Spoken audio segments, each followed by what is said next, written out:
84th attempt, Bobby. I remember him saying to me in an interview earlier this week that he played in the FA Cup against your good self in his playing days. But now the moment when the two teams, Nottingham Forest on the left-hand side and West Ham on the right, come out to face their expectant supporters. And incidentally, there was no toss for the choice of colours today. Billy Bonds and West Ham were very happy to wear white, which they regard as a lucky colour for them in FA Cup semi-finals. And this has been a fairly good ground for them too.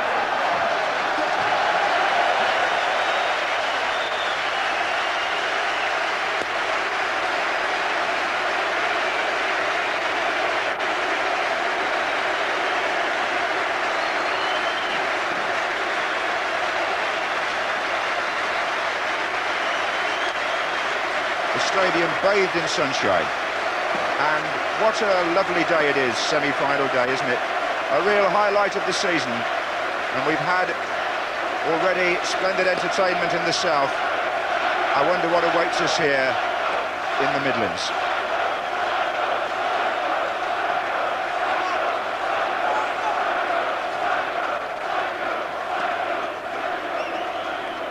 Everybody seems in such good spirits. And the two teams just lining up for the benefit of photographers and crowd alike.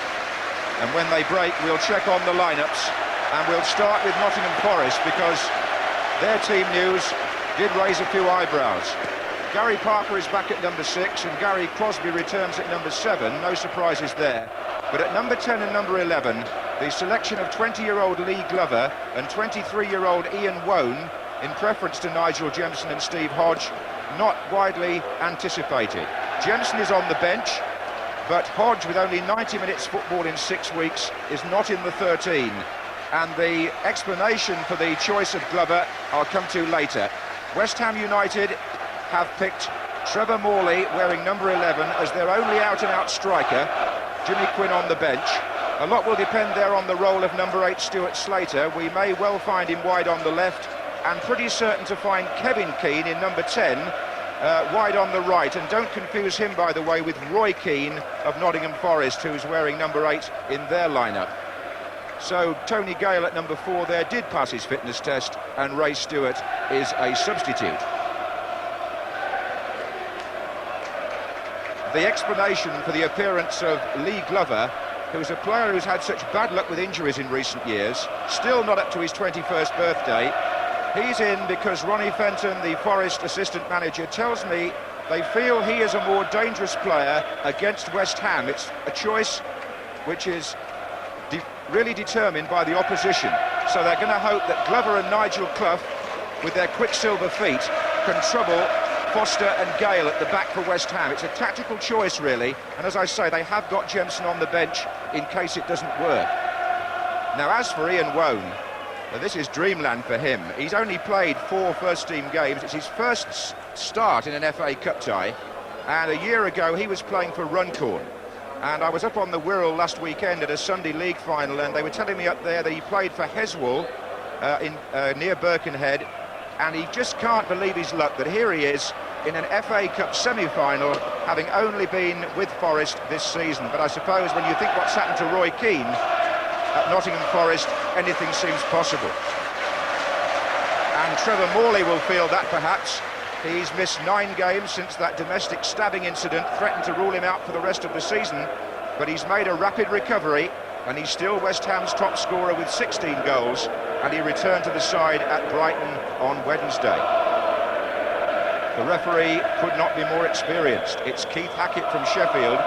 His 2 linesmen are Bob Andrews from Warrington, who will be on the dressing room side, the far side from us, and Paul Regier from Tipton on our side. Can Brian Clough reach the FA Cup final at last? Or will Billy Bonds carry on the West Ham tradition? He was their captain when they won the Cup in 1975 and 1980. He's now their manager in his first full season. The sun shining on this stately setting as the two teams compete for the right to play Tottenham Hotspur in the 1991 FA Cup final. This is Gary Charles for Forest, playing from the left. Charles preferred at right back, and he has Slater in his sights there, who has started on the left, with just Morley up front from the kick-off for West Ham.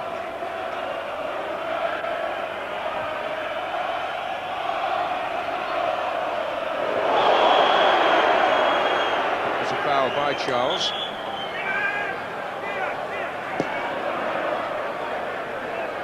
So Forest have the free kick, and it's gone to Walker.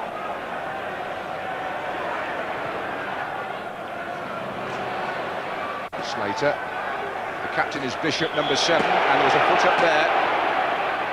Number 6, Gary Parker, on Ian Bishop.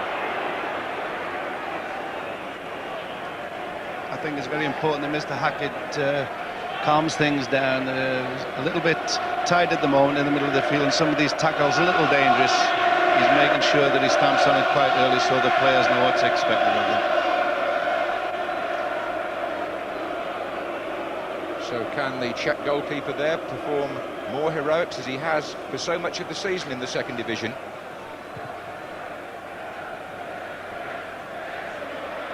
Stuart Pearce up with 2 opponents.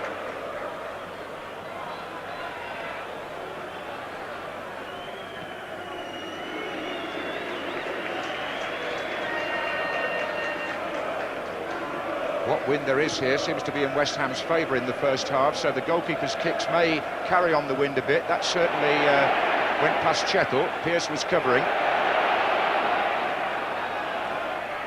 Potts for West Ham. And forward by Nigel Clough towards Lee Glover. Over goes Tony Gale, whose first challenge will mean a lot to him. He's been struggling with a calf injury, the number 4.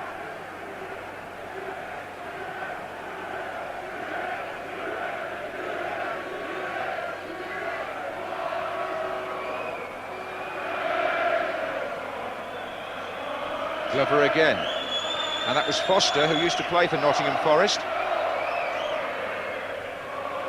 Scorer of a goal in the 6th round for West Ham.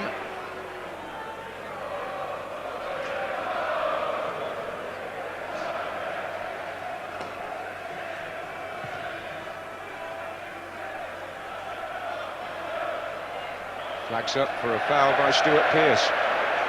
Decision given promptly by the linesman on the far side, Bob Andrews. It's Bishop, and Foster well forward here for the Hammers. He likes to do this. If he gets caught out, then Forest are experts at counter-attack. This is Roy Keane. To his right is Gary Crosby. Through the middle, Nigel Clough, but still Keane. And Charles joins the attack as well. Play on, says Keith Hackett, and Keane really didn't release the ball soon enough. There were players either way, and it was an opportunity for Nottingham Forest.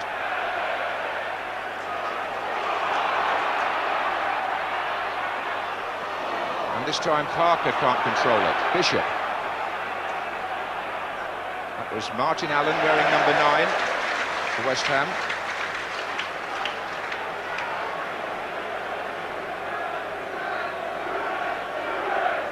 Good chance there. Gary Crosby on the right-hand side of the field went in a good position, but he wasn't used. It's a really good break, though. This is Morley looking for Kevin Keane, and Des Walker steps in.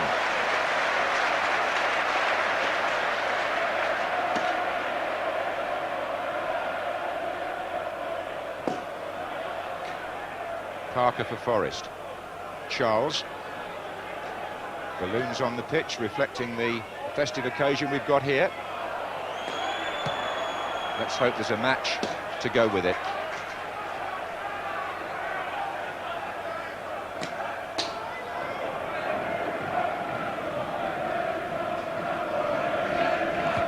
Well, Steve Chettle came climbing over Trevor Morley.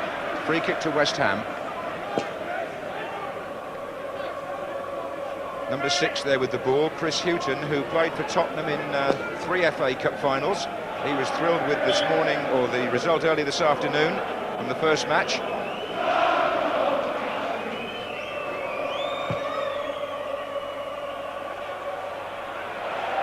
Harris.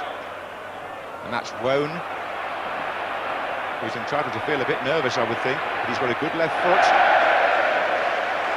And he had to use uses it there to steer the ball out of play because he was in a tight corner. Potts.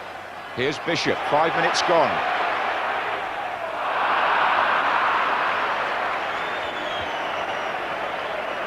Ian Warner, a young player there, got caught outside his own position, which was down and left back, and he was pressurised a lot. How young players in a situation like this are going to respond is very important, and probably will decide the result. There are a lot of very, very young players on here who've never ever played in the semi-final before, and I think how mentally they can handle it and how they've been motivated by the managers is going to be important too.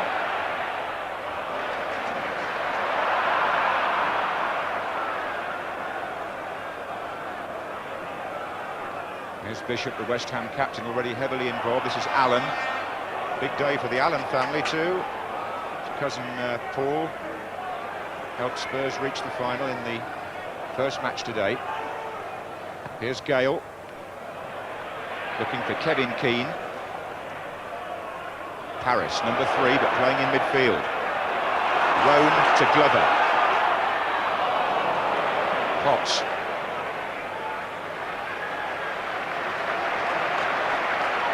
The reputation of these two clubs for the type of football they like to play goes before them. You'll see the ball played to feet most of the time.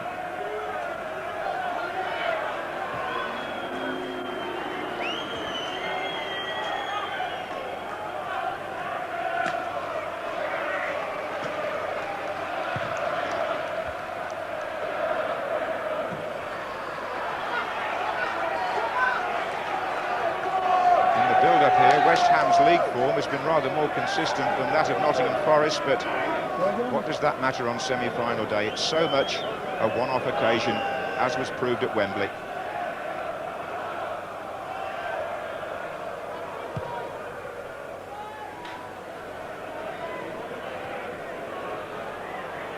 Wone to Pearce.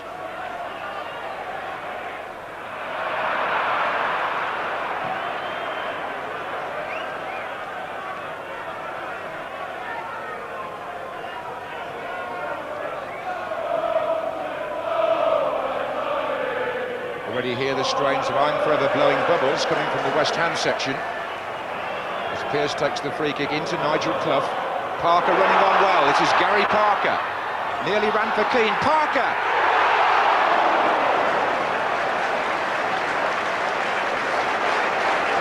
Very close for Forest. And again the ball kept low. Moved about well. Parker made the first surge here. It nearly ran on for Roy Keane with his left foot. He just jabbed it back to Parker, and not far away.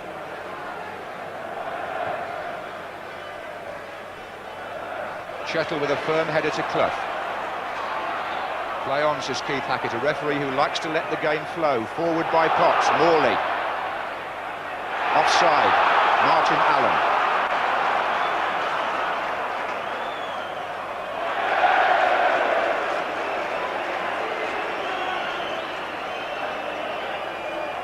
That was a great chance that Forest just had. One of the great assets they've got is Nigel Clough in the way that he's able to lay balls off for incoming midfield players. And this is the type of play that I don't think that Gale or Foster have handled at the back in the second division. And it could be a telling thing later in the game. Nigel Clough probably one of the best at laying off that you can possibly get. And of course he's got very eager midfield players to come and support him.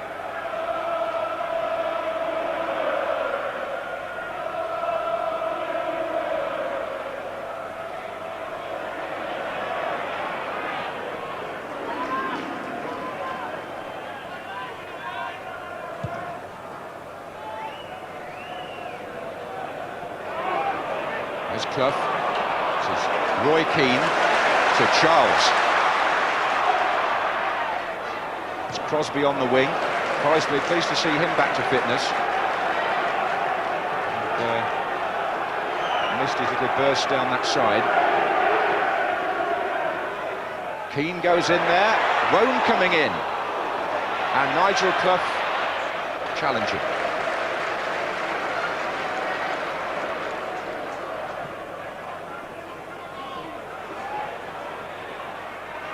Here's Crosby against Chris Hughton.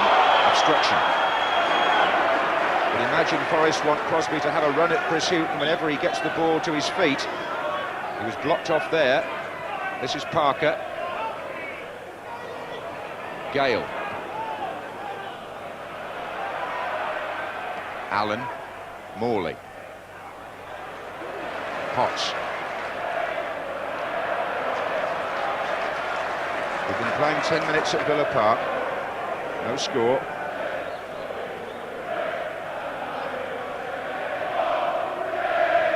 Forest beaten in those two semi-finals by Liverpool in 88 and 89. It'll be a bitter pill to swallow if they go down again today. Pearce. Here comes Chettle.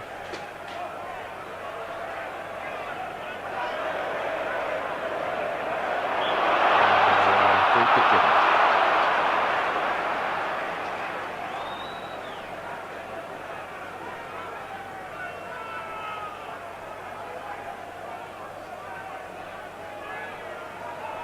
We saw Billy Bonds from the back there pointing. First experience for him as a manager on an occasion like this.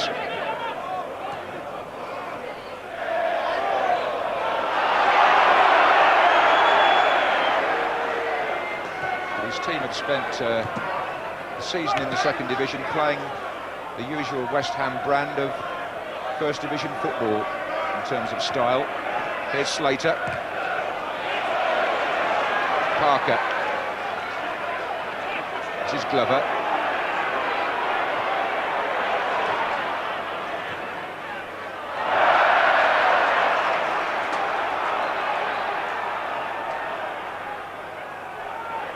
Parker again for Forest. Charles.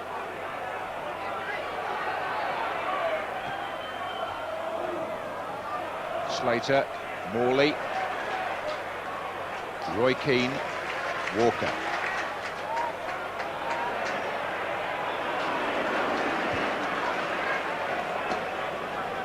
Certainly young Roy Keane, the Irish lad, had a good start. He's been involved in everything in the middle of the field, winning tackles, trying to set up things for Gary Crosby on the right-hand side. And they're winning the midfield battle just at the moment, Forest. Yes, a lot of his supporters down there in the Republic of Ireland. He came from Cove Ramblers near Cork, and they're watching that his performance today in that part of Ireland with great interest. It's West Ham with Potts.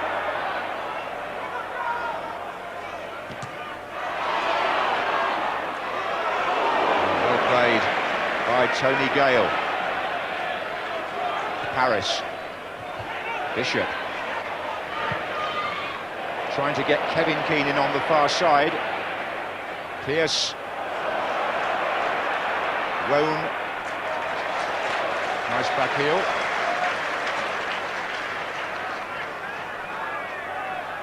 One luxury West Ham do have is two footballing centre-backs, Foster and Gale, both capable of bringing the ball out and creating moves ahead. Nicely done by Slater, that was. Here's Hughton.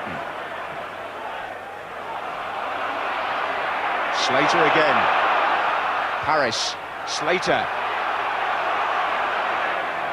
This is Morley.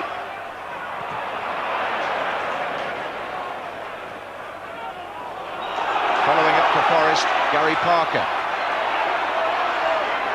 Crosby to his right. Hughton in firmly.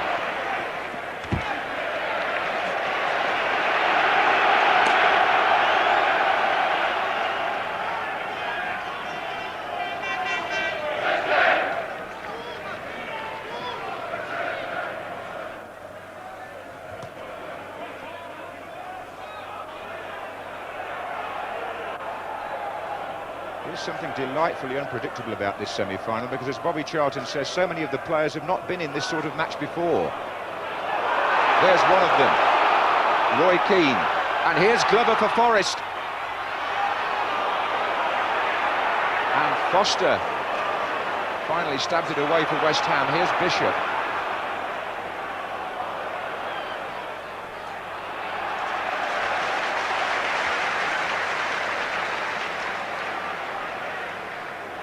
Some players are. Some people would have criticised Brian Clough for the selection, but you can't argue with what he's done. Young Ian Woan shown very confident play anytime he's had the ball. All these young players, the Forest team, quite well motivated. They seem to know exactly what they're doing and what their responsibilities are. Parker's directing things, and there goes Charles. Foster came across. Nothing to worry Keith Hackett. But Gary Charles, the young right back, got into a very advanced position there.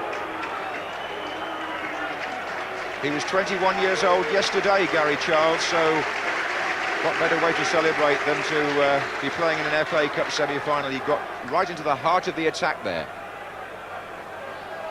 Just over a quarter of an hour gone at Villa Park. Nottingham Forest 0, West Ham United 0. Martin Allen for West Ham. Morley running through the inside right position.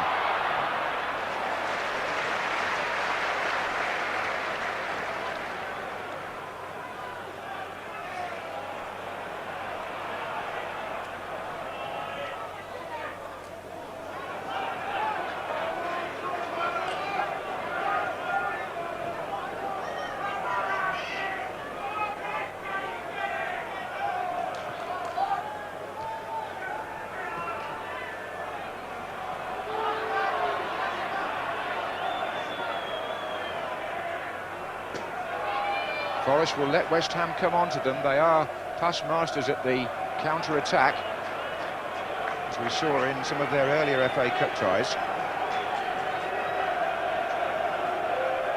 Yeah, they are playing very much square across the back of West Ham, and it could well be that they might pay for that. Having got good, strong midfield players coming through on the break, and they've obviously picked young Lee Glover for his pace. And these great big long balls that are going to be sent down, George Paris has got it this time, but nevertheless he's going to pressurise them later on in the match. Here's Paris. Slater.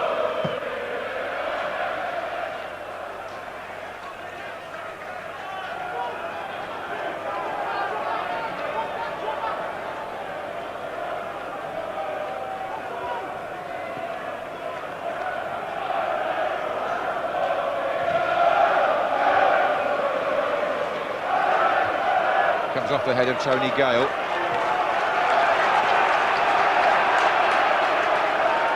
Glover, Clough and Roy Keane all in the penalty area. Woan's there also, and Parker. Here he is. Back again to Crosby.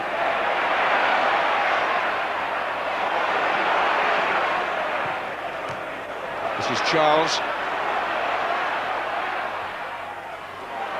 Glover. Crosby, whipped in, it was pops away from Woan. This is Pearce, it's Keane, Ian Woan involved again. Clough, good defending on the far post by Steve Potts, the West Ham number 2, to prevent this man Ian Woan from stealing in.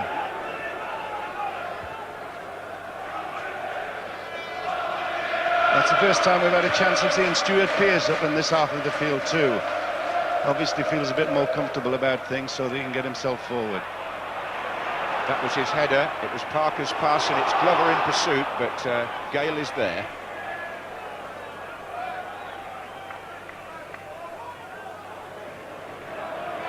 Bishop, who took over the captaincy when Julian Dix was ruled out for the season. He's with the team today though. Quite a few West Ham players unavailable for this match. McAvenny suspended, Dowie cup-tied, Breaker injured. Flag is up for offside.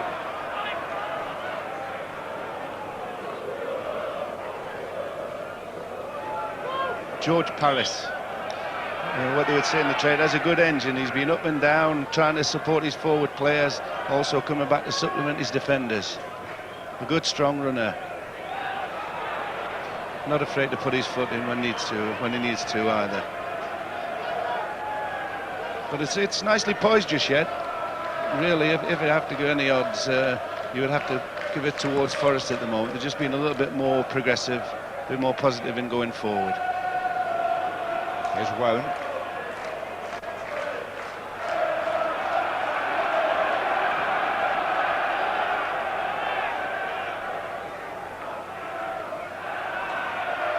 I mean, this is no disrespect at all to Arsenal, but the buzz around the dressing rooms before this game was what a good cup final it's bound to be now, because Tottenham against either of these two teams would promise to be an exceedingly good football match. That was the feeling here anyway.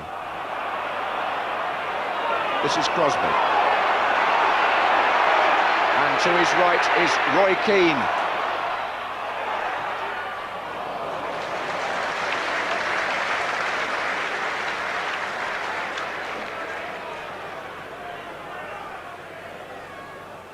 We've been playing 20 minutes in the Villa Park semi-final, and we still await the first goal. Not quite the explosive start they had at Wembley, is it?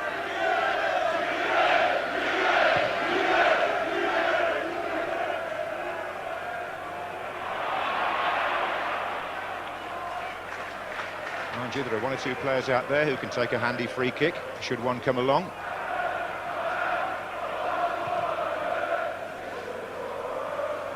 Foster's header. Kevin Keane, Allen, up on the right is Steve Potts, across goes Steve Chettle.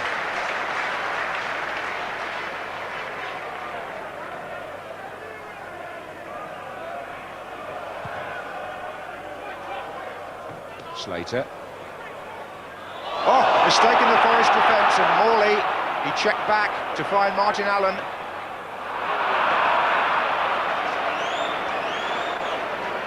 Martin Allen, yeah, a shot, not one he would be proud of. Nevertheless, it just shows you can't be complacent in the defence back here as far as Forest are concerned. Just that little bit of indecision, whether you're going to do one thing or the other, and at this sort of level, you know, these things get punished. Fortunately for Forest, not this time. Yes, if either central defensive partnership was to get careless, there's no real cover on. We're not playing sweepers here today. This is Roy Keane to Gary Charles. Trying to find Crosby, but it's a bit tight.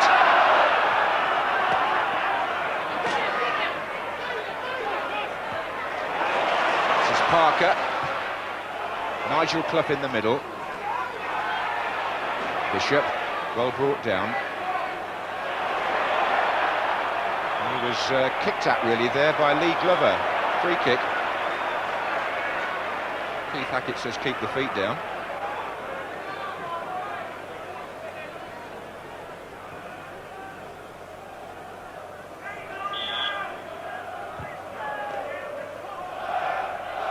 Slater. Too short, and Houghton did well. Glover turns Foster. Good tackle, Bishop.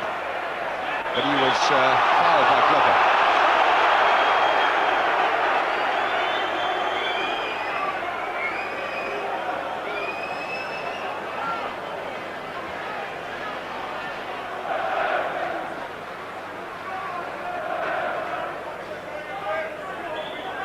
Keith Hackett, who's handled all the big occasions.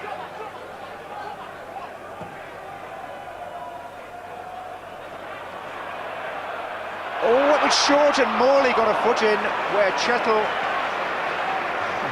really wasn't too certain. He didn't put enough weight on the pass, and Morley had the sight of goal for a moment there.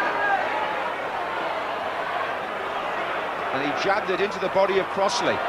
Now it's Nigel Clough for Forest, out to Ian Wone. Keane. Both Keanes involved, actually. Kevin darting in to prevent Roy from finding a way through. Steve Chettle would have been a relieved man there. That back pass towards Crossley was under hit.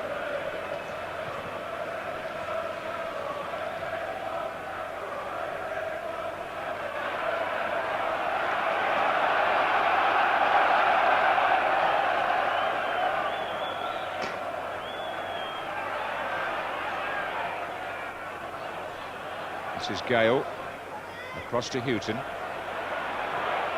Wide for Slater. He's got a personal battle here against Gary Charles as Slater, in the same way that Houghton here has got one against Crosby. Bishop. Good turn. Allen. In goes Walker. Strong tackle. Glover's there. Allen's also a good tackler, wins it back. Morley. Kevin Keane looks for George Paris. Allen's running on well. A lot of quick thinking going on out there. Roy Keane was aware of the danger and went to help his back four. Martin Allen thwarted.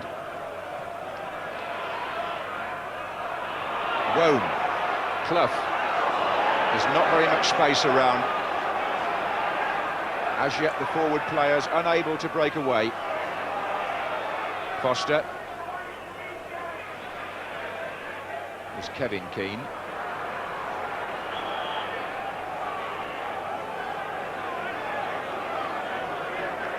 Keith Hackett was allowing Kevin Keane to get back on the pitch before Stuart Pearce took the throw. Here's Nigel Clough. 25 minutes gone at Villa Park. And nothing between First Division Nottingham Forest and Second Division West Ham.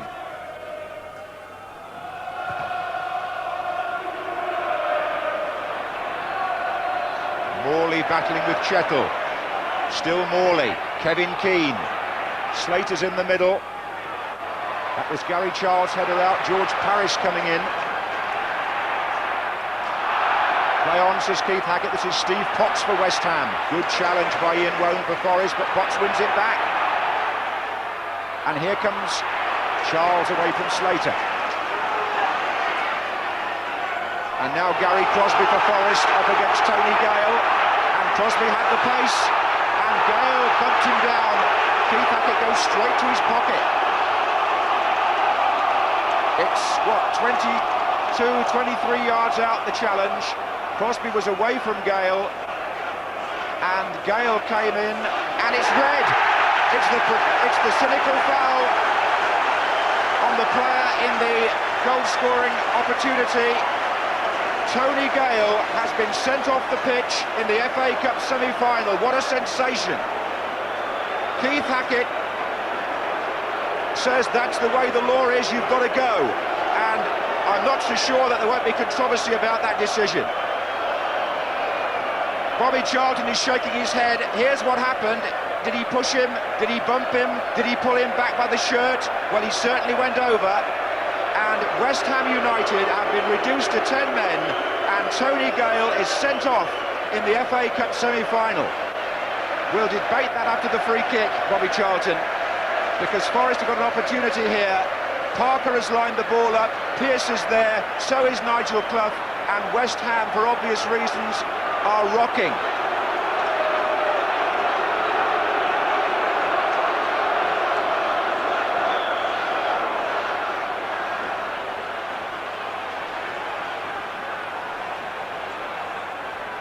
And it's Nigel Clough into the wall.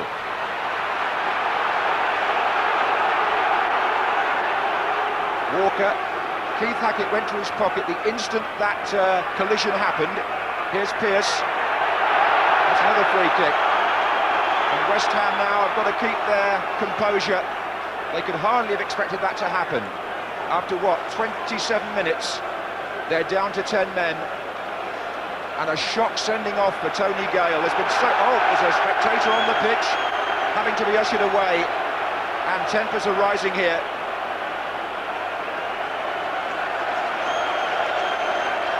We'll have to stay with the play, though. It's Pearce. It's Chettle. And now it's Foster. Who goes and plays in central defence? Perhaps Steve Potts to go back there where Gale was. We'll see what the reorganisation means to West Ham. Here's Slater on the break.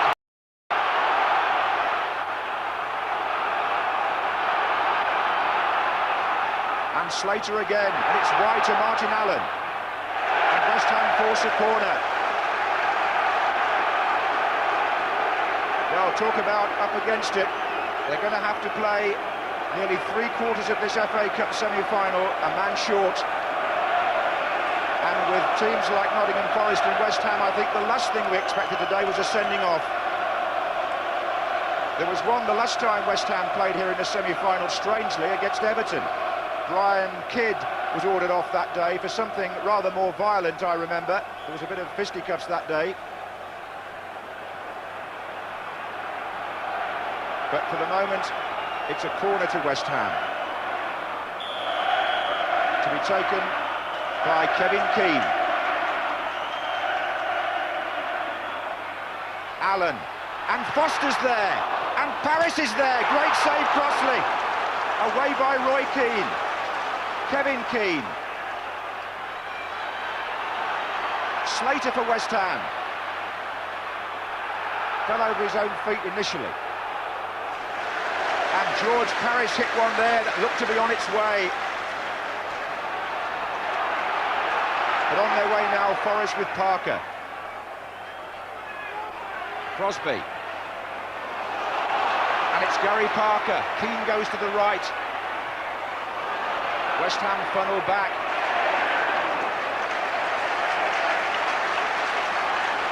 The first quick word then on the sending off, Bobby Charlton. Well, I don't agree with it. I think when the professional foul is supposed to warrant a sending off, it's because there's a person going through completely on his own and would score. I don't think that Gary Crosby was going to score then. I think he was being pushed too far wide. And I think that really, when all's said and done, I don't think it was actually a foul either. I think he just clipped his heel, which was quite accidental. But certainly in the situation, I think that Mr. Hackett might have allowed him to stay on there. I must say, when he first went to his pocket, Keith Hackett, I was expecting the yellow card, but it was red, and it joins the catalogue of incidents this season. You all know them back at home, I'm sure. John McClellan, Jimmy Case, so many incidents where there's argument, should the player have gone off or not? Well, the facts are on semi-final day that Tony Gale has been dismissed, and West Ham are down to 10 men. Half an hour gone, no score. Crosby for the Forest.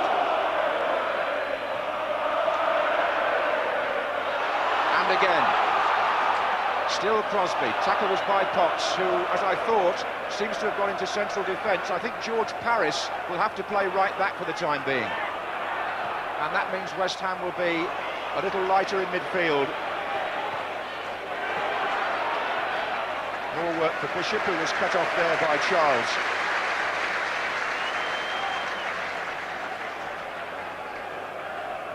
Here's what happened. Gary Crosby is the Forest player. There's an arm, there's a push, there's certainly contact. But was he going near the goal or was he going away from the goal, as Bobby Charlton feels? We have got the FA hierarchy here today. Bert Millerchip, Graham Kelly, senior men who will be watching that and monitoring it with interest. I think really the professional foul was brought in so that it wouldn't be abused. Things wouldn't have abuses, but nevertheless that I thought really was quite silly from the referee's point of view. He won't say so, but nevertheless he's got to think about the game itself, and he might well have ruined the game by his decision here.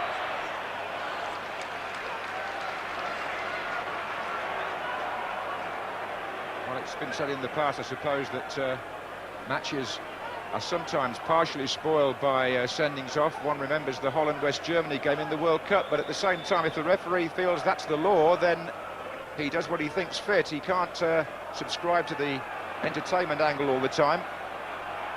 Here's Walker. I suppose an FA Cup semi-final should be refereed like any other game. But certainly there will be a lot of debate, and I think a lot of people may feel the way that Bobby Charlton does. We shall see.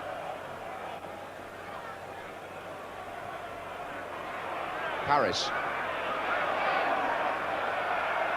It's certainly the point of debate so far in the first 35 minutes, because there haven't been too many shots on goal. There was one rasping drive from George Paris which followed the sending off, which is perhaps the nearest we've been.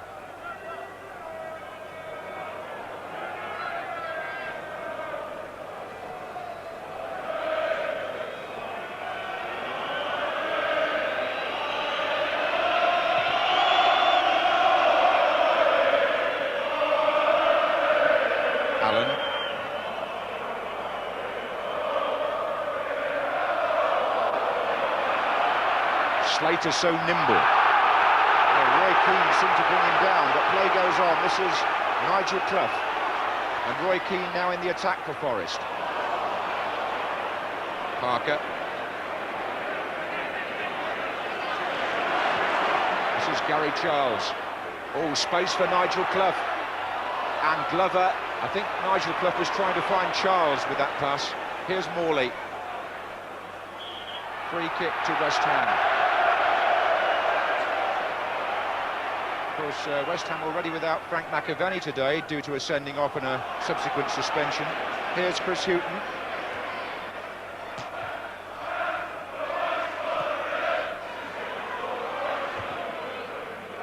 Bishop. Martin Allen. Paris. Kevin Keane. Paris continues his run forward for West Ham. In the middle is Morley, and that's going to be a corner conceded by Roy Keane. And Colin Foster will make his way up from the back, but no Tony Gale to go with him now.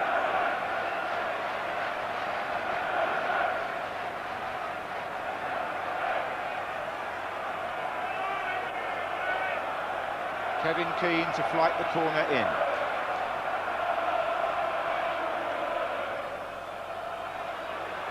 That was Foster, and Crossley comes to meet Trevor Morley, and the referee says that's a foul.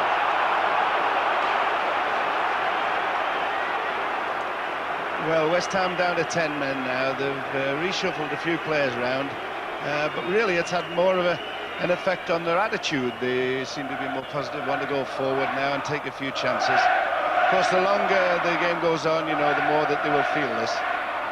Still, you see Des Walker in the middle of the field. He's gesticulating with Stuart Pearce over something. They're obviously not satisfied with the way they're performing at the back, especially against 10 men. But it is a situation that's really controversial. I think because the games are so important, you know, that they always give the best referees to these fixtures, and sometimes the pressure, I feel, gets to them. I know what you say, John, when you say that it's not a case of the referee having to use his common sense. He has to apply the rules as he's given them. Nevertheless, I think that unless it's an out-and-out direct shot at goal or a chance that's being stopped by an unquestioned foul, then I think that they really should look to favour the defender. I think that the player, Gary Crosby, was running away. He was on his left-hand side of the field. That's not for the referee to know, but nevertheless, he was running into a position where it was less likely that he was going to score. And he's made the decision anyway. I have to stick with it. West Ham have to deal with it. They certainly do. Oh, Des Walker making an unusual mistake. This is Slater up against Charles. The England defender sold himself there in a way he very rarely does. Anyway, got away with it for the time being. Here's Morley. Slater back to Bishop. Difficult ball for Hughton. He did well enough though. Trying to get Morley in behind Charles. Free kick. Threatening position now for West Ham. If they can get the delivery right from here, there could be fireworks.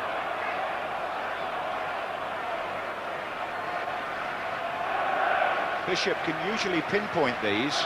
He's got Morley, Allen and Foster to aim at. Foster's saying, give it some air. Not enough, it seems. Keane to Paris. And there's Gary Parker. Now this could be a break for Forest if it's played right. They've got Wone, Glover and Clough up. This is Wone. Two more coming the other way now. 7 in the attack. This is Parker. Stuart Pearce steams down the left. Corner given. It was Kevin Keane and Potts who went to meet him. And now it's the turn of Steve Chettle to go forward for Nottingham Forest. Lee Glover and Nigel Clough taking up positions inside the 6-yard box. Keane is there too. Too high for Chettle, cleared by Foster.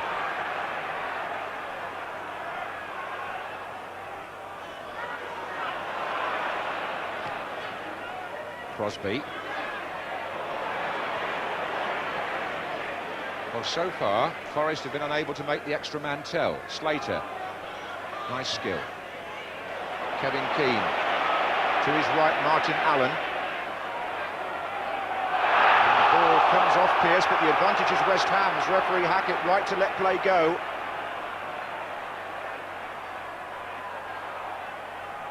Keane to Paris. Still George Paris. Allen. Lofted shot from Martin Allen. Clever shot there from Martin Allen. It wasn't actually a shot, it was more of a chip. I think he expected the goalkeeper to come out and out of the angle and leave his goal unattended. Just overhit it.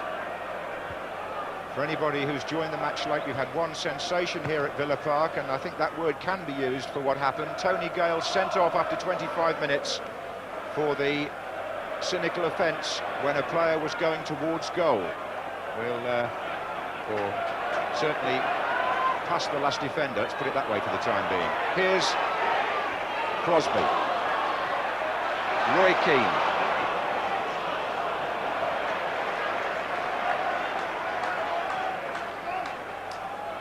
Going back to the incident, funnily enough, Crosby started about 5 yards behind Tony Gale. I think Gale was almost surprised to see him come past him. Here's Slater. Kevin Keane. Walker on Slater.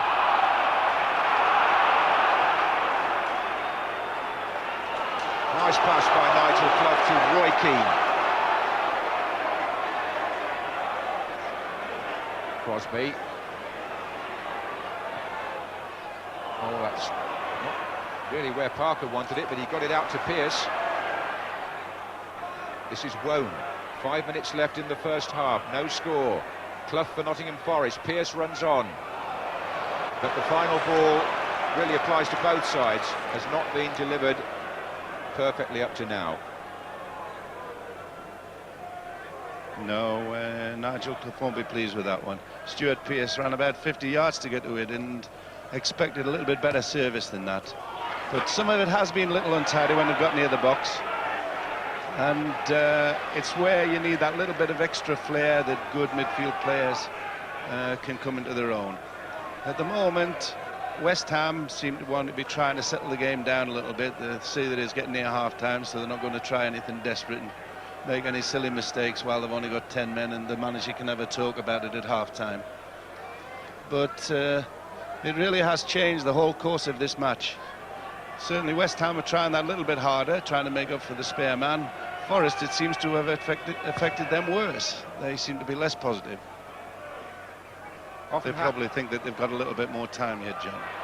Often happens, doesn't it, Bob, that the team reduced to 10 men lift their game and the side who are supposed to have the advantage can't seem to make it tell immediately, but that's the way football is. That's the way it goes, as Brian Clough says, and his team at the moment, with one man extra, are still locked with second division West Ham. Here's Slater. Allen, Des Walker. Foul by Allen.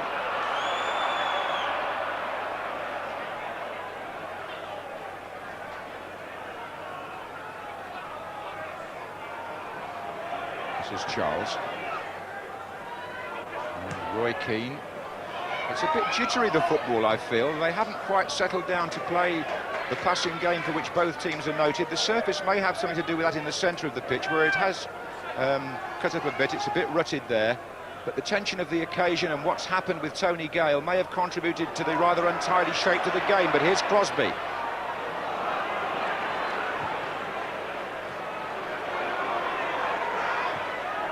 And Morley gets the ball inside to Slater, supporting him Allen here. Kevin Keane out to the right. And Paris certainly found the pitch difficult there.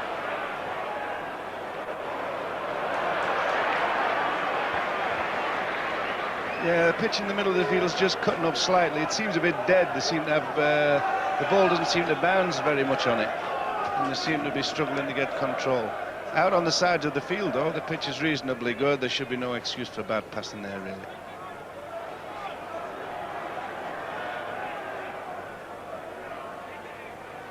Roy Keane. Given away by Forest. This is Slater for West Ham, but they're short of numbers up there. Forest have got an extra man, of course. Here's Nigel Clough. Crosby. Clough again. This is Roy Keane, setting it up for a volley. Good idea. spontaneity is what's required at the moment. The orthodox means of attack is not working for either side. Roy Keane, young lad from Southern Ireland, just broken into the first division this year, and he's had a tremendous impact already.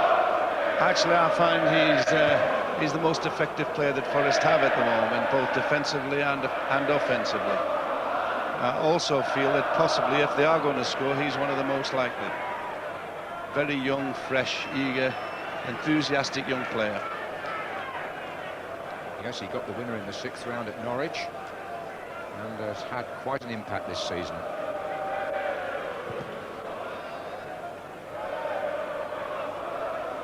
Well, as far as Bishop from Des Walker, this is Martin Allen.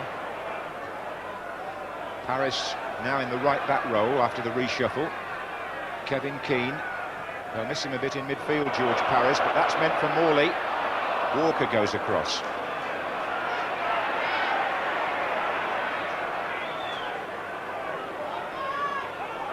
Nigel Clough. Roy Keane. It's nervous, it's edgy, and at the moment it's unproductive. I'm not trying to look for excuses for some of the players, John, but I also, when I went down on the pitch, found that the wind was quite a problem. I think that it's a bit swirly, the ball goes in the air, and I think they're struggling to actually read where it's coming down. Nevertheless, these sort of players should have the skill to be able to overcome that. Kevin Keane looking for Allen.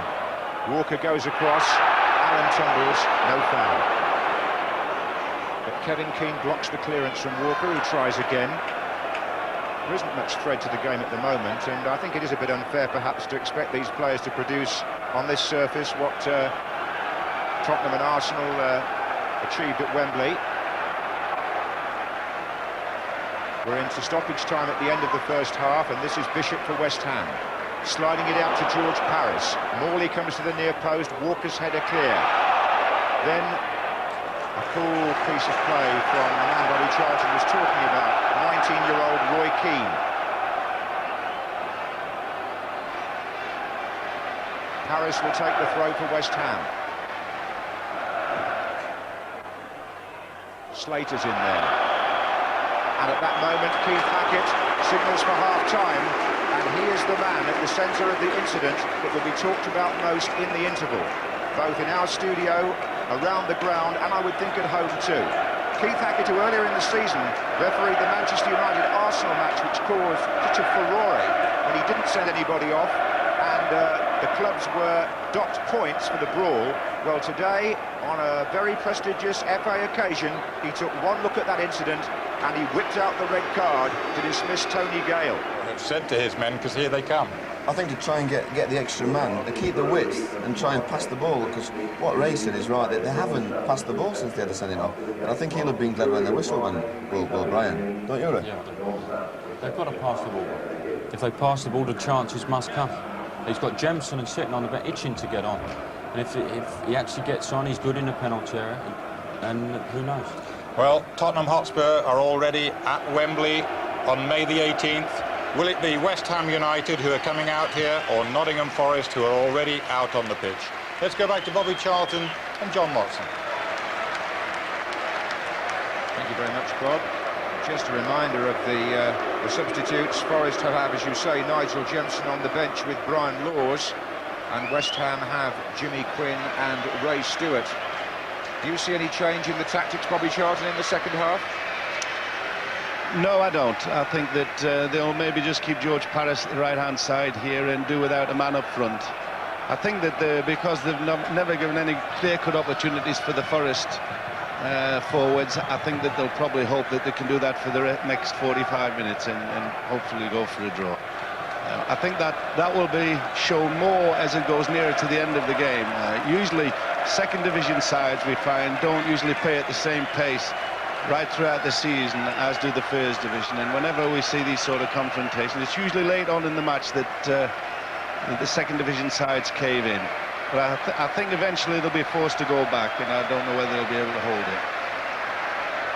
May not be for 45 minutes, of course. If it's 0-0 at the end of normal time, we have half an hour's extra time, which would surely drain the 10 men even more. We shall see. West Ham have got the first free kick of the second half, and they're now playing from left to right. Potts has gone into that central defensive role, which he took over when Gale left the pitch. George Parris at right back, so it's the same as you were. Foster is forward for the kick. And he got a flick on too. Goal kick. I've seen Forrest play quite a lot this year, not just the Man United games, but other games too. And Colin Foster, when he's come up, he seems to all the time have got the ball in the air. And it's been one weakness I've felt with Forrest, that they've never been dominant in that position. Here's Nigel Clough brought down by his former colleague, Colin Foster. They both played in that first Hillsborough semi-final against Liverpool in '88. That's nice play by Slater. Allen. Wone. This is Gary Parker. Clough. Good play, Charles. It's too long for Lee Glover. McCloskey hasn't had very much to do so far. Neither, for that matter, is Crossley, although he did have to make a couple of interventions. Here's Morley.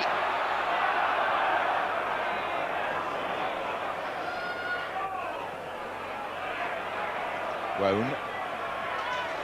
Pearce. And Forest have got 3 runners here from midfield. Potts needs to win this, and he hasn't, but the flick on by Roy Keane went West Ham's way.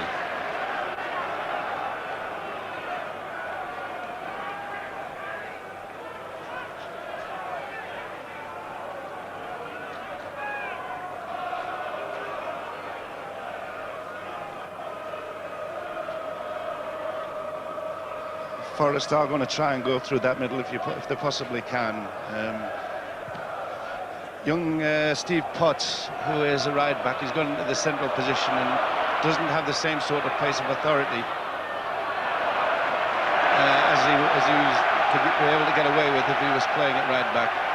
So I think that they're always going to look to try and capitalise on this and send good balls through, especially long ones, as you just saw there from Stuart Pearce. It was Stuart Slater who forced the corner for West Ham. It's going to be taken by the captain, Bishop. Foster is forward. A lot of height on that. Here comes the goalkeeper to meet Foster. He got some length on the punch, did Mark Crossley. This is Kevin Keane.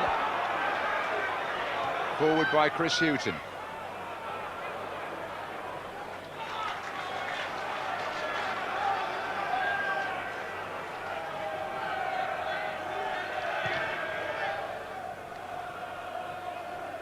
Bishop. Allen. West Ham still playing with just Morley through the middle, but the midfield players are expected, like Allen did there, to make the extra man. But in midfield itself, it's very tight. A lot of players compressed into that central third of the pitch. Nigel Clough, a nice touch to Glover, but can't get the return.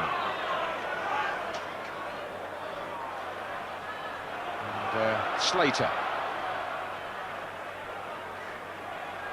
He's such a clever player on the ball, but like many more, his final pass fell rather short. Here's Pearce. Wone. Nigel Clough. Oh, good skill to go past Allen. Now he's got support coming up here from Roy Keane. And from Gary Crosby on the right wing with a chance for Forest, and Crosby has scored. Nottingham Forest take the lead in the FA Cup semi-final. And the scorer is Gary Crosby, 5 minutes into the second half. It was the best chance so far, but he took it with some aplomb. Nigel Clough makes all the running here, slides the ball into Roy Keane. Keane skips a challenge, feeds it out to Crosby. McCloskey has to narrow the angle, and Crosby finds a way through him. It's 1-0 Forest. An explosive start to the second half here, and Nigel Clough, the manager's son, opens up the West Ham defence with the help of Keane, and Crosby, that's a very good finish.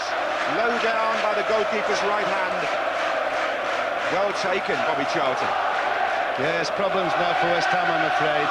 But there again through the middle of the field, a little interception by Niall Clough, and Roy Keane picking the ball up and actually being positive, knowing exactly where he was, and put Gary Crosby in. Really good play by the young midfield player from Southern Ireland, because it was a situation where he had to have a good engine to get there. He was always thinking about his position, where the rest of his players were, and very, very competent play. So the 10 men are a goal behind, and here's Morley. That's the first time in their 3 FA Cup semi-finals in the last 4 years that Brian Clough's team have scored first. Gary Crosby is the man who made it happen. Will it be a passport to Wembley, I wonder? Long way to go.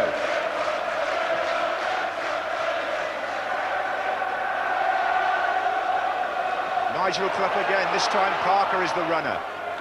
There wasn't a flicker of emotion on the face of the Forest manager when we saw him just after the goal had been scored. As befits a man perhaps who's waited so long and knows it could still be snatched away. Here's Parker. But if Forest continue to press forward, Glover, well, that's holding by Foster. I sympathise a bit with Keith Hackett. He thought there was an advantage and let Glover go, and the fact that that didn't accrue can't really be blamed on the ref. It was Colin Foster's foul.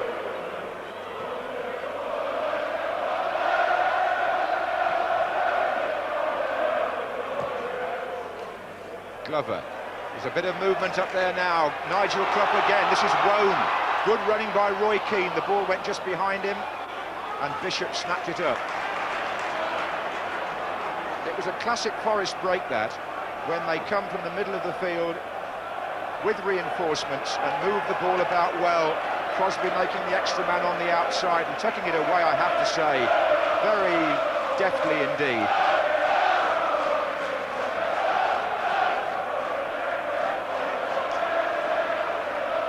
This is Allen for West Ham.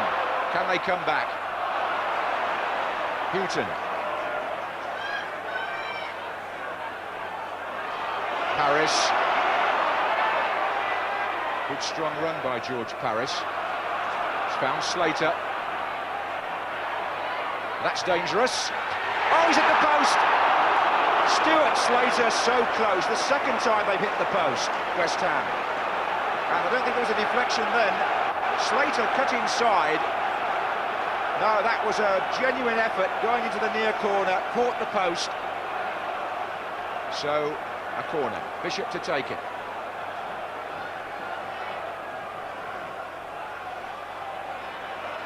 There's Foster. Forest had to rely on Pearce there. Up goes Nigel Clough. Good touch by him. And little Gary Crosby. Free kick, it was fouled by Bishop. Crosby, who played in the semi-final 3 years ago against Liverpool, when Brian Clough predicted a big future for him. It was a big future for this lad too, by the way, Slater, who just hit the post. Well, since then, Crosby's had a lot of injury trouble, but he returned today, and he's made his mark in the semi-final with the opening goal. Here's Wone.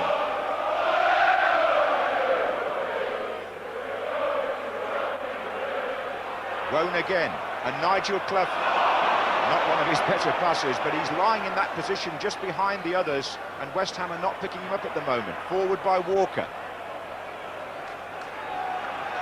The intuitive play of Nigel Clough, so important to the way Forest move, and it was significant that he made the direct run which led to the goal.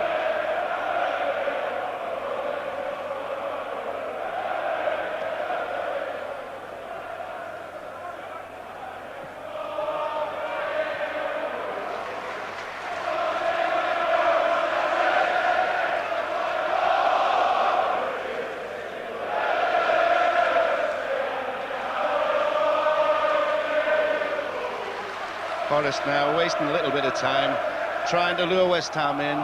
The more they can do this sort of thing, the more tired West Ham are going to be. You've got a shot of Tony Gale there on the bench, the man who can play no further part, and there are still 35 minutes between Nottingham Forest and Wembley.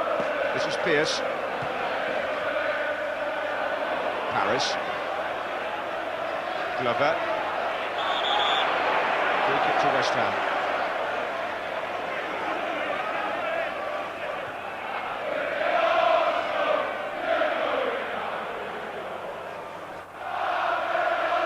Forward by Bishop. It's a bit premature, but they're chanting you're going out with the Arsenal, the Forest fans, to taunt their West Ham neighbours. Two banks of supporters side by side at that left-hand end. Here's the throw. That was Morley's turn.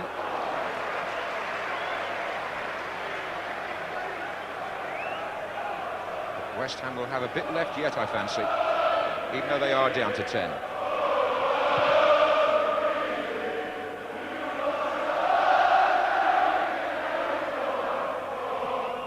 Forward by Charles. This is Glover. Skips away from Foster. Gary Parker. Glover goes again. Cut out this time by Houghton. Bishop.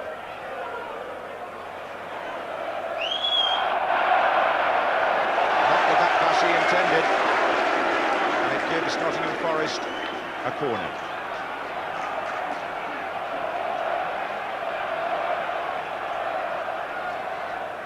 Which was, I was going to say wasted. What a lovely back heel by Crosby to Parker. This is Roy Keane.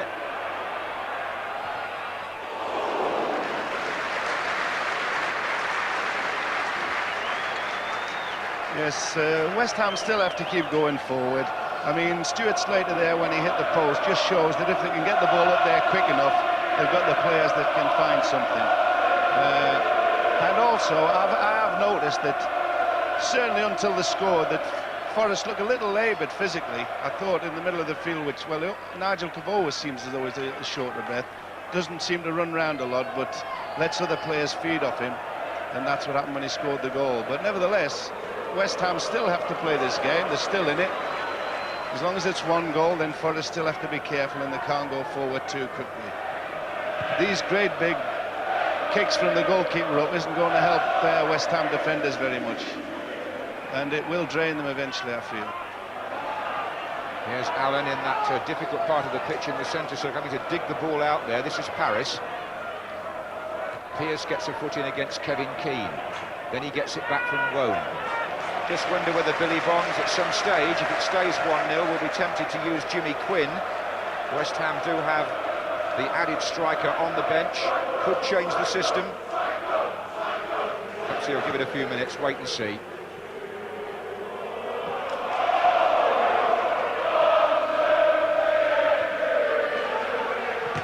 Nigel Clough back there helping. This is Wone to find him again. Forward goes Gary Parker. Crosby over on the right wing. This is Roy Keane, but Bishop got in first. Now it's Parker. Forest moving well again. Crosby the other way. Keane. Glover. Keane again. It's Roy Keane. It's 2-0 Forest. And the 19-year-old Irish lad who's made his name this season has now written it across the FA Cup semi-final. Brian Clough's team are 2-0 up with less than an hour gone. Another swift, slick, incisive Forest move this. Lee Glover turned well, Roy Keane took it well, and it's 2-0.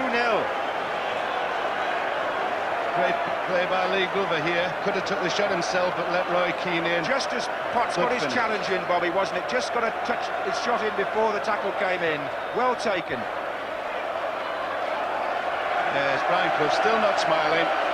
I think he might tonight somehow.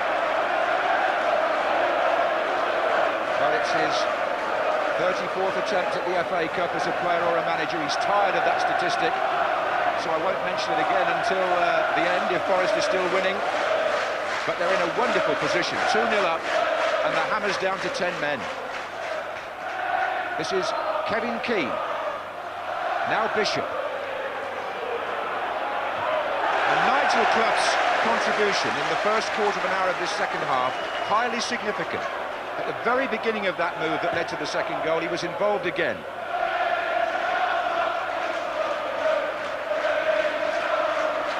So, Forest are half an hour away from the FA Cup final, which they haven't reached since 1959. And Nigel Clough has had a hand in both the goals.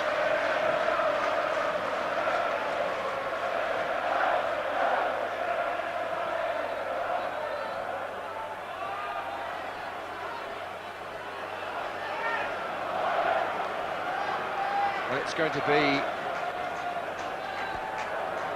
a mountainous task for West Ham now. There's no other word for it. A man short, 2 down on a hot day. Chettle clears for Forest. I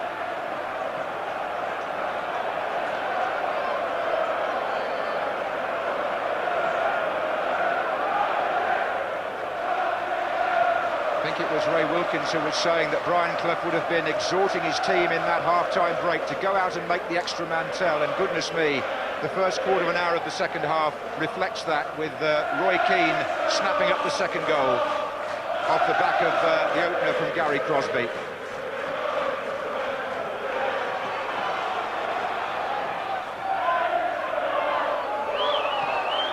Well played, George Paris, but Stuart Pearce has got the taste of Wembley in his nostrils now. This is Parker.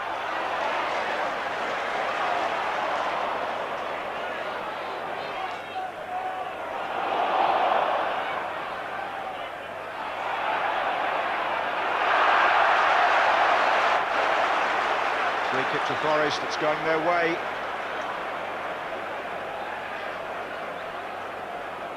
And it's impossible not to feel some sympathy for West Ham owing to the sending off incident, but here's Wone. I think what it did more than anything else tactically, it took George Paris out of midfield, where he was such an influence in so many matches this season. He's got to play right back, really. Wone. Nigel Clough on the chest, little head work as well. Beautifully done. It's still Nigel Clough. Oh, I think that must have hit Colin Foster. This is Keane. Forest are beginning to play now their own particular brand of football to feet, for which they're noted. But West Ham break with Martin Allen. Nigel Clough was winding up there for one of the great semi-final goals. Des Walker to Wone, Walker again.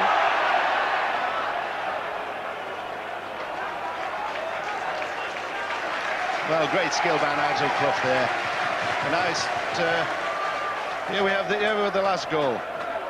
Lee Glover, instead of having a shot himself, tucks it inside, and there's Roy Keane on his right foot. Half chance, but buried it nicely. And Nigel Clough is running things up there at the moment. He's had an inspired start to the second half, and he's calling the tune. And the other Forest players around him are responding. That was on by Wone to Keane.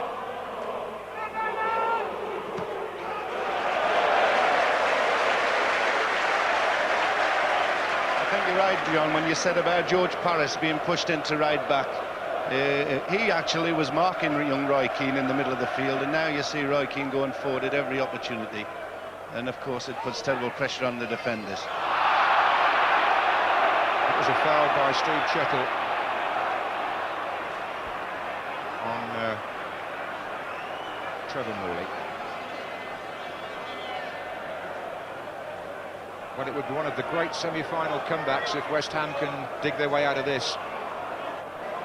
Paris is still an inspirational figure, but he just tried to take on one man too many. And if he does that and Forest break with an extra player, then West Ham could go even further behind. They've got to take risks. There's no point in doing anything else. That was Foster joining the attack, and Chris Hughton here. If they could just get one back, it could change it. It's a speculative effort, really. Yes, well, when West Ham come forward now, they're obviously committing themselves, leaving people free at the back, and they might pay the penalty Forest probably the best team in the country for actually playing on the break and taking advantage of this sort of play. Nigel Clough looking to run everything now. Every ball will come to him, and he's a great passer, and he'll use the best. He'll use what skill he's got to create more chances. Still, great players like George Paris, big heart. They'll keep going, I'm sure. He's the driving force behind West Ham at the moment, is Paris. That was Morley, nice ball, Kevin Keane. And here is Paris onside, and Kevin Keane! Well, it was a good opening, but he couldn't do what his namesake did at the other end. George Paris set things up. In the end, it turned out to be quite an easy save for Mark Crossley, this, because Keane's shot came straight at him.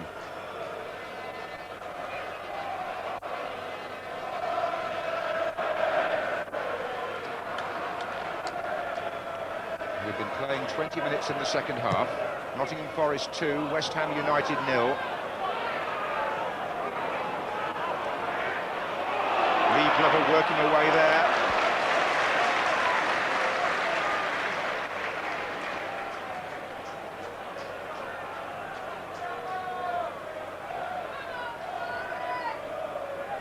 It's Chettle marking Morley, and for so long West Ham have only had the one striker up there, and he's normally been crowded out, Trevor Morley.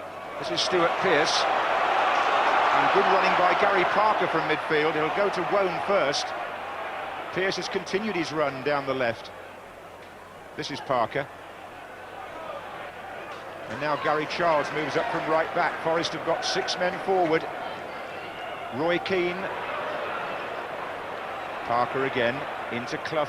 Oh, flicked on again to Parker, and now Wone. And Parker. It's intricate stuff, this. It's Parker's curler! Fine save by Ludek Miklosko. Gary Parker bent that. And the Czech goalkeeper responded. Good football. And Forest's movement here was excellent. They were working the ball into a position for Parker, and he tried to find the top corner. Great save. That's Roy Keane again. Gary Parker, incidentally, played here in the semi-final for Luton Town back in 1985 against Everton, when Luton were winning 1-0 with 5 minutes to go and got beaten in extra time. David Pleat's team, that was. Well, there, he just about had Wembley in his sights, but Miklosko prevented the third goal, which would surely have settled it.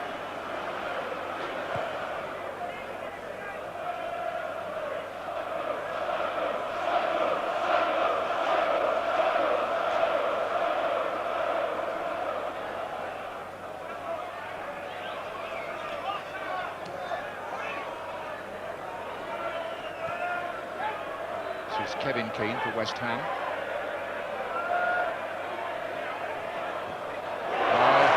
Forrester away again. That was Wone who found Nigel Clough, and good running by Roy Keane to the right here, and Nigel Clough's ball is perfect. This is the Irishman again, Roy Keane. Good save by the keeper. Got the angle absolutely spot on, Miklosko. Don't think Keane did too much wrong. I think it goes down as a good save. Again, Nigel Clough's pass laid into Keane's path to perfection.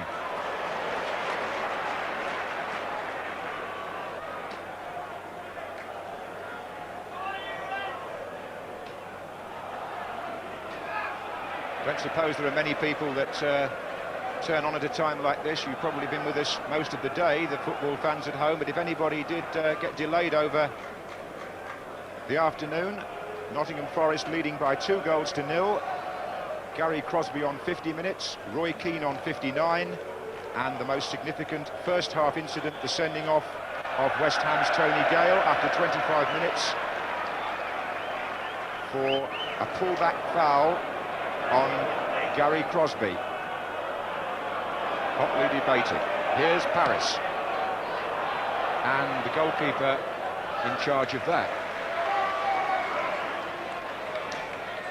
One must feel sorry, really, for West Ham. They're in a terrible situation at the moment.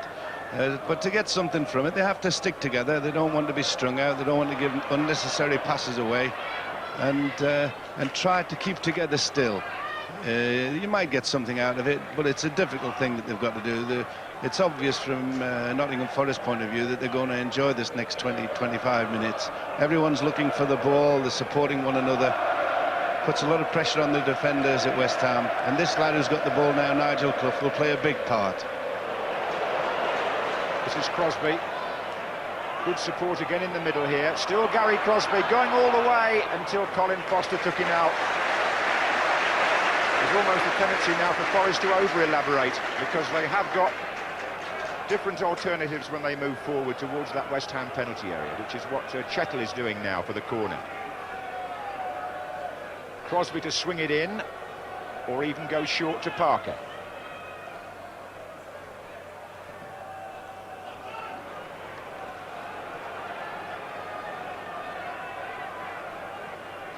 "20 minutes left of the 90, and Nottingham Forest appear to have a winning lead. There's Chettle.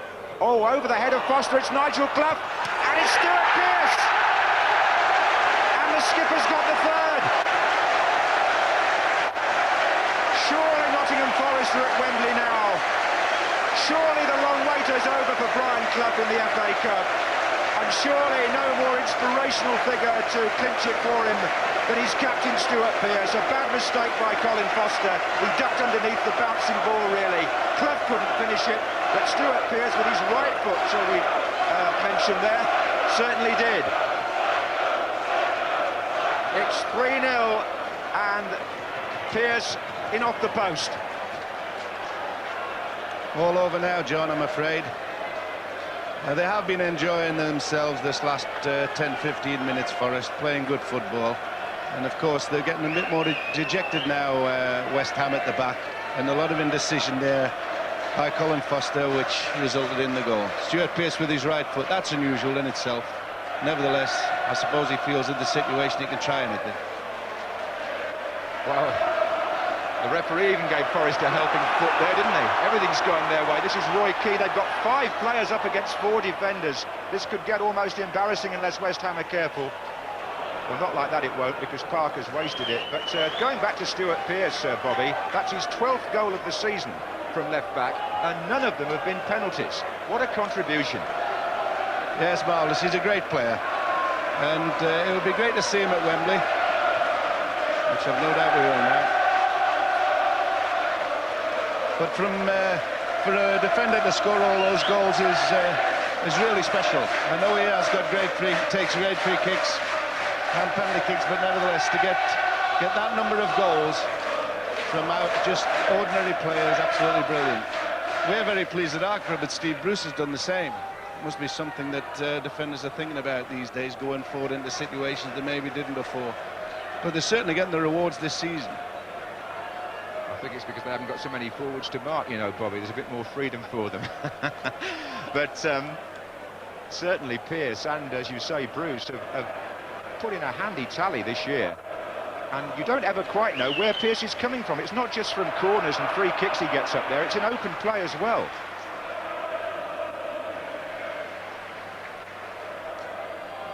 Now then, Nottingham Forest on their way to Wembley, it would seem.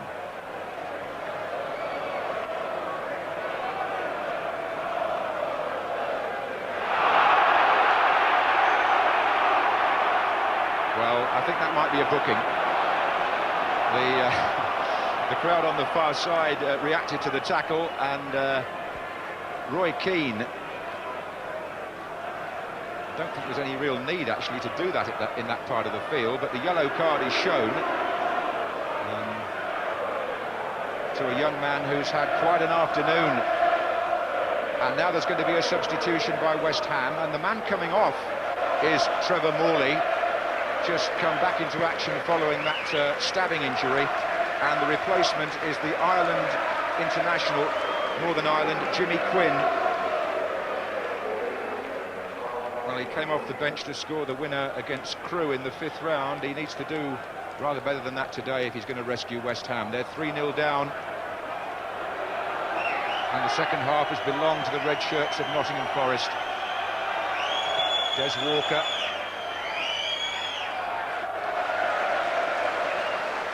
There was a flag up there, offside, I think.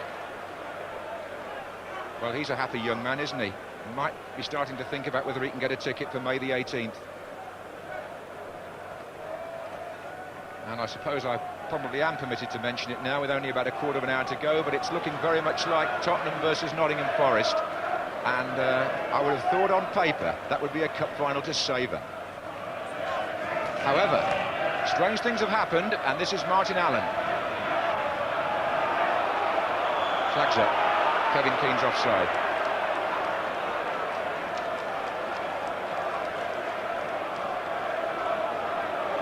I must be honest, really, and say that Forest's attitude since half-time has been really good. And forgetting the controversy of Gale sending off, I think that really they might still have won this match.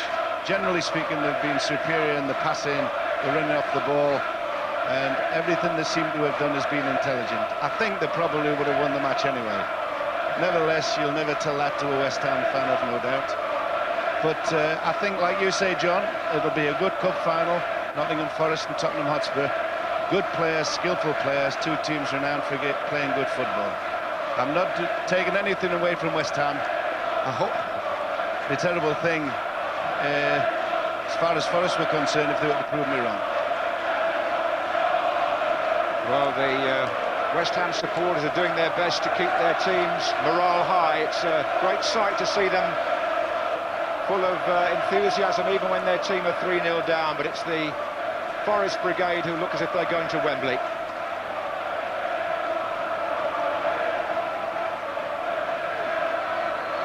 Quinn, and away by Parker. Glover couldn't get the flick on. This is Colin Foster. Nicely back into the path of Bishop. Good save by Mark Crossley. West Ham showing that they've got big hearts. But Forest have got the runners forward again. It's Keane looking for Wone.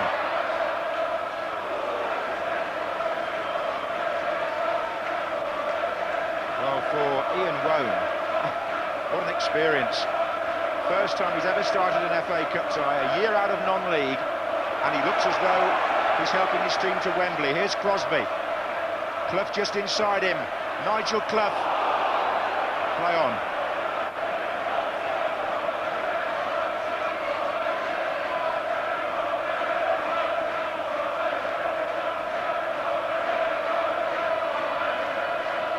Clough again. Oh, they've got man to spare here. Crosby with Parker outside him. Crosby again. Keane coming forward in the middle. It's gone past him. Clough, is he brought down? Well, Forest have possession, although he is injured, Nigel Clough. Parker. Clough still hands on knees, nursing the knock. Forest just keeping possession. Glover. Still Lee Glover. And headed back by Kevin Keane.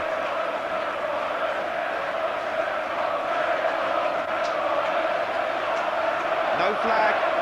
It's Slater. Look where Roy Keane was. What an inspirational performance by this 19-year-old. And a knowledgeable one too for a player who's only been in the league a year. Some of his defending, as I think Bobby Charlton mentioned earlier, has been as noticeable as his attacking. Yes, I think if you had to pick a man of the match, I'd have to give it to Roy Keane. Everything he's done seems to have been perfect. Everything his manager or his coach have asked him to do, he's done. He's absolutely shattered. But to win the semi-final, the prize at the end of the day is worth it. And I think certainly he's been the outstanding player and probably turned the match for Forest here. On by Clough looking for Glover. Well, there were only half as many people inside Villa Park as there were at Wembley, but they're making it a memorable occasion with their backing for the two teams. The noise is incessant. The scene's still very colourful. And if you are feeling sorry for West Ham, well, Jimmy Quinn is offside. Don't forget, the chances are they may well get their reward with promotion back to the First Division, and nobody would deny them that, surely. No, not at all. We'd be pleased to see them back in the First Division. But isn't it strange, the two teams out of the four that took part in these semi-finals today, the two teams that had to win to get something from the season are the ones that are going to win. Arsenal have got the league, West Ham have got promotion. Tottenham had to do something to get something from this season with all the problems that they've had. Forest, by their own standards, have had a bad season. But like Manchester United last year, the Cup, they seems to have had the name on it. Well, certainly Wembley. But nevertheless, West Ham do have some consolation. They have a lot more to go for this season. Well, the face of a man who's taken his team and these supporters and others like them to Wembley in the League Cup 5 times with 4 wins, but in the FA Cup, Brian Clough is within minutes now of reaching Wembley for the first time. Off goes Martin Allen, and on comes Ray Stewart, who only came back into the first team after an absence of over 2 years in the week. Here's George Paris. Quinn has made a forward run for West Ham.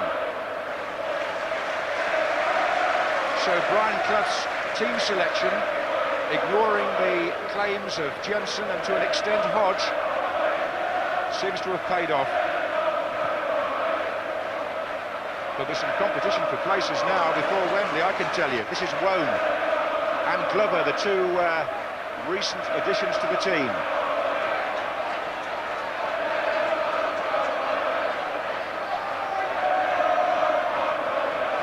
Stuart Pearce. And what about the goal count since the semi-finals went live on BBC television? 4-3 here last year, Liverpool Palace, 3-all at Manchester. So far here today, 3-0 to Forest, off the back of 3-1 for Spurs. I won't add them up now, but you can. Here's Charles. Back into Charles' path from Glover. Charles shoots. It's number 4, and it's the young right back, Gary Charles. A great moment for him. That, without any doubt at all, clinches Nottingham Forest's place in the 1991 FA Cup final, and definitely ends the long wait for an applauding Brian Clough. And Gary Charles, 21 years old yesterday, gives himself the kind of present, little deflection perhaps, he won't mind about that any player would want. The goal that puts the semi-final beyond any doubt at all. So West Ham go 4-0 down after 81 minutes. And a smiling manager knows now that it's Forest versus Spurs on the 18th of May. Just as I was saying that Palace scored 4 here last year, Forest go and do exactly the same.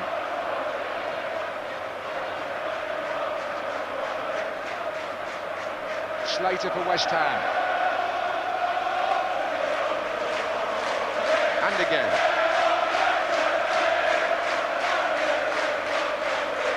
Well played by Potts. And here's George Paris. Is there a consolation? Well, there's a corner.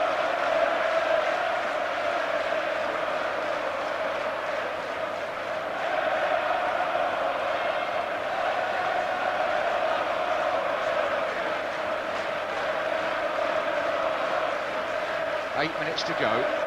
Foster is forward. Quinn, who's recently come on, is there as well. Half out there by Pearce. I can't remember Gary Charles scoring a first-team goal for Forest before, but he certainly took that one like a forward, didn't he, Bobby? Yes, well, they're queuing up now to go forward. Every time they go up front, they look as though they're going to score a goal. And it's great for these young lads. They probably thought this was going to be a real test for them this afternoon. It's probably turned out a little easier than they thought. So they want to enjoy it while they've got it. Everyone's going forward, trying to get a goal. And there's Lee Glover, who hasn't got one yet. Pearce, who has. Bishop. And now West Ham break with Quinn. A chance here for the Hammers. It's a good chance too. Jimmy Quinn would have expected to score there, wouldn't he? Should have scored. Yes, on his left foot, plenty of time. Just pulled it wide. But in this fantastic job, they say these West Ham supporters, 4-0 down, and yet they're still cheering as though they were in the lead. It's so typical of the club, though, Bobby, isn't it? It's a little theatre of football down in the East End where these folk watch their game, and their affinity with the team is quite outstanding and reflected there, as you say, when the cause is lost and the hopes of a cup final place have gone. But as I say, if there's any justice, I think you'll find them back in the First Division, and that's really Billy Bond's main target this season. The cup was a bonus in that sense.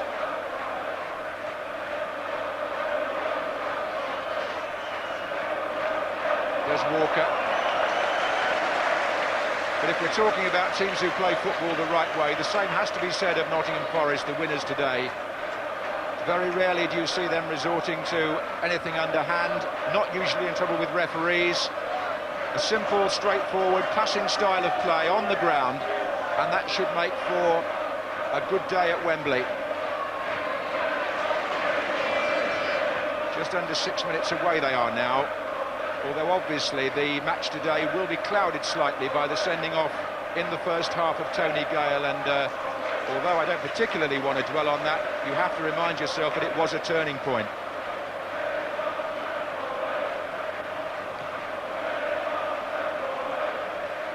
It's given Forest so much more space in which to play. This is Roy Keane, Glover in the middle, Crosby coming up in support, number 7.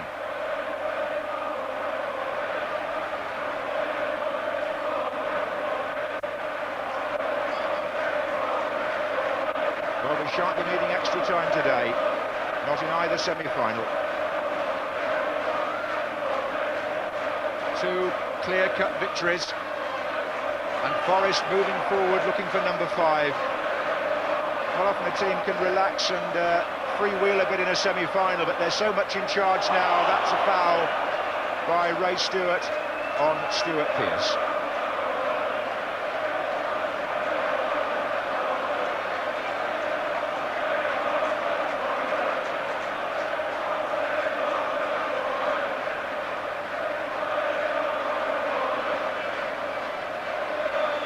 Parker sizing up the chances of curling one, but says no, gives it to Wone instead. Played in for Glover.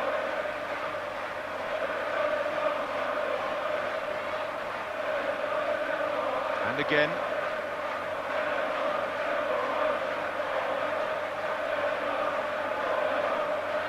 Well, in this spring sunshine, my mind goes back to the fog-bound days by the Trent in January when Forest couldn't get their third-round match played against Crystal Palace. They're 4 minutes away now from Wembley. It's a great competition, this FA Cup, and it's got to have its sad side, as reflected today in what's happened to West Ham, particularly in the first half.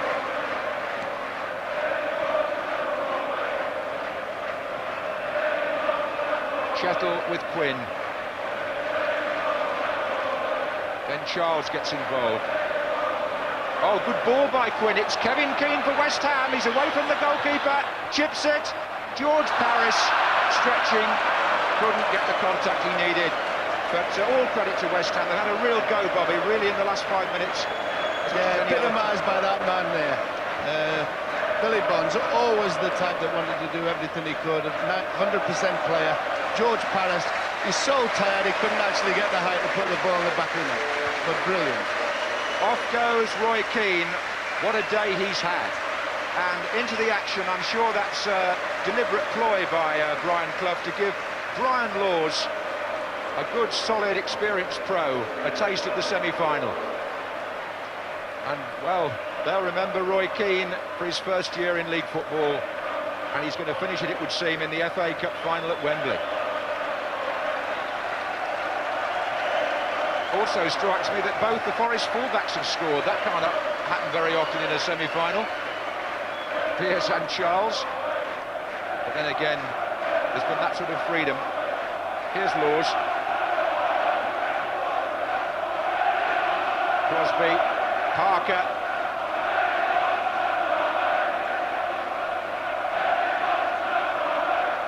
I just wonder how Brian Clough is going to react when the final whistle goes. You just never know with the man. He might walk off, he might stay out, we shall see. 2 minutes to go, his team are 4-0 up, and they're having a joyride to Wembley now. His son Nigel directing operations in masterful style in the second half. He's found Wone. Oh, the space here. It's Laws, and now it's Crosby. And Crosby again. That hit Colin Foster. Some tired legs now on the West Ham side. Crosby still.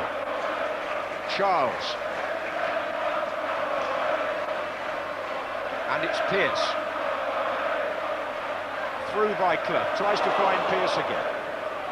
Potts.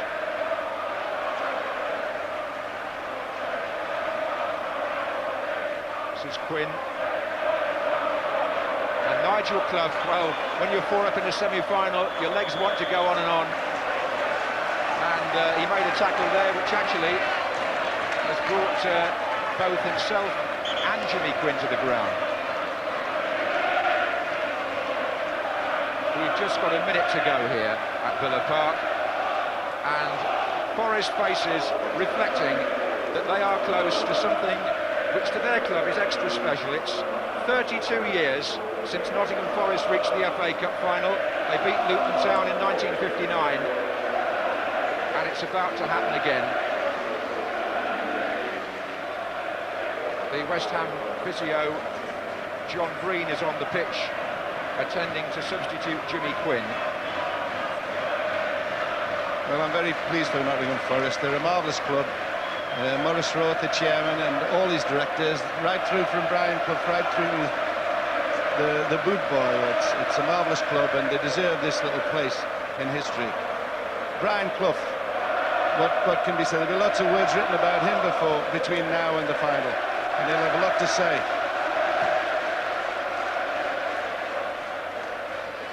And here's Lee Glover, the man who Brian Clough selected ahead of Nigel Jemson today. Nigel Clough, a good pass forward, and they're on the move again with Wone. This is now time being added on for stoppages, and there's Brian Laws, the substitute. It opened up for him, but he shot wide. Nice for Brian Laws. I remember at Old Trafford, you know, 2 years ago in that replayed semi-final against Liverpool, he had the misfortune to put the ball in his own goal and send Liverpool to Wembley.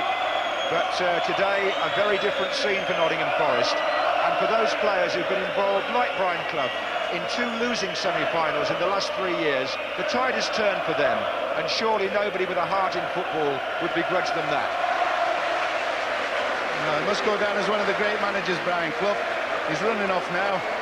He reckons he's done his job. He's motivated the players, he's got them to play really marvellous football, and they're at Wembley. Well played. The man of the moment has left the arena. And how typical that he should do something other managers perhaps wouldn't do, because the final whistle is gone. And Nottingham Forest are through to Wembley to play Tottenham Hotspur in the FA Cup final of 1991. Billy Bonds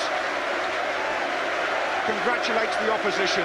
Stuart Pearce leads Forest towards their supporters on what for this club is a memorable day. Billy Bonds' team acquitted themselves with dignity in defeat. Reduced to 10 men in the 25th minute. That will be hotly debated over the course of the next few days. But once the second half started, it was Nottingham Forest off the back of the first goal from young Gary Crosby who really went to town. And their supporters enjoyed it. It was 4-0. It could, in all honesty, have been more. So overwhelming was Forest's superiority in the second half. And as the players take the bow and the plaudits and the applause, the manager who came out ahead of his team to sample the atmosphere has disappeared to let them have centre stage. But don't worry about that. What will be written about tomorrow will be that Brian Clough has taken his team to the FA Cup final, and that will be his first experience of that occasion in 35 attempts.